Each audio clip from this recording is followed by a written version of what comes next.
Hi, my name is Dr. Barry Treisman, and today we're going to talk about the squat and the best ways to do it and how it is such an important movement for daily life, because we get out of bed, we get up from a chair, we get up from the toilet, we get up from seats, and every time we do that, we use the squat mechanics, and it's a really important thing to do.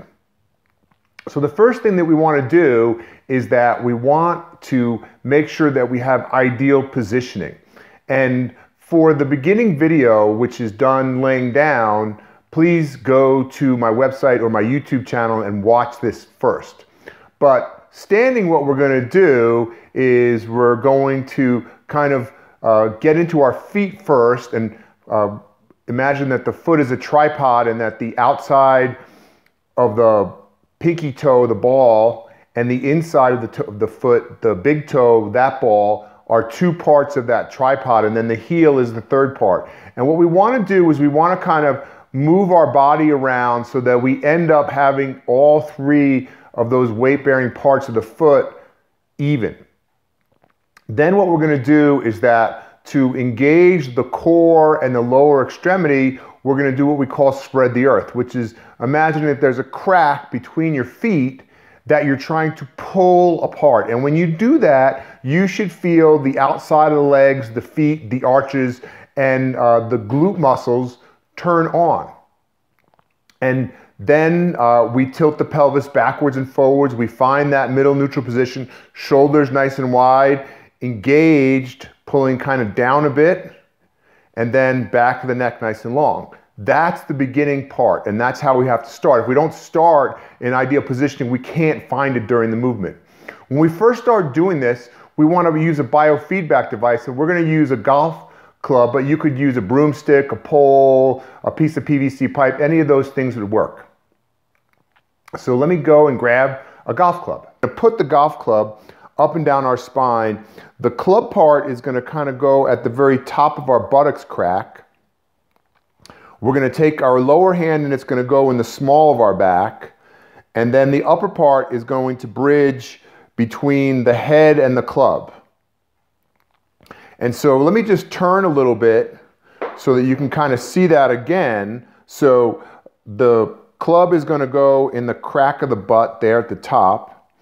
And then the small of the back is where the hand goes, and then the middle of the club is on my thoracic spine, and then the upper part of the club is the upper hand is between the head and the club.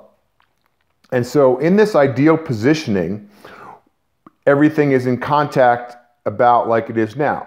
But if I round my back, and what you're going to see is you're going to see the club come off of my buttocks. So if I round the back like that, it comes off my buttocks. Or if I arch the back, the space here between my hand and the club is increased. And you might not be able to see that well. You just have to take my word for it. And we want to be able to maintain that neutral spine position where we have that same amount of contact with the entire club or broomstick or whatever you're using. And then what we want to do is we want to do a squat, come down until we feel ourselves lose that positioning. And I'm about right here, and I'm going to start to lose it. And you see that I round and it comes off my back.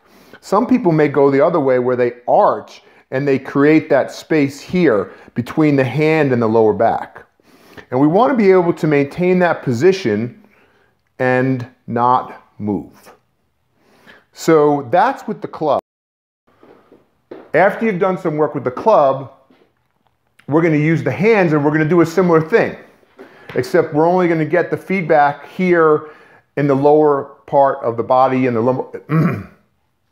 We're only going to get the feedback in the lumbar spine area. And so again, if I find all that ideal positioning, tripod the feet, spread the earth, and then if I tilt the pelvis backwards and forwards, I can feel that with my hands and my body, and it's just giving me some extra feedback. And so if I squat and maintain that positioning and then come up, as opposed to if I round as I'm going down, which is what we don't want to do, or if we go the other way and we arch. So again, the front hand gives us feedback whether we're really engaged in the core or not. So that's step 2, and you want to practice that for a while. Generally, each of these should be done for about 10 reps. Then before you actually go to do something, and that doing something could be something as simply as getting out of your chair or as complex as lifting something, you want to take the hands and put them on the thighs, and I'm pushing the hands backwards against the thighs to really engage my whole body. And then I do that same squat motion coming down and going up. And so that is just a preparatory motion so that we're getting ready to lift something and move more properly and reprogram the body. So that is the video for today. You need to practice it, reprogram your body, and get healthier, and your back pain will go away. Thanks, and have a great day. And make sure you watch the other videos. Bye.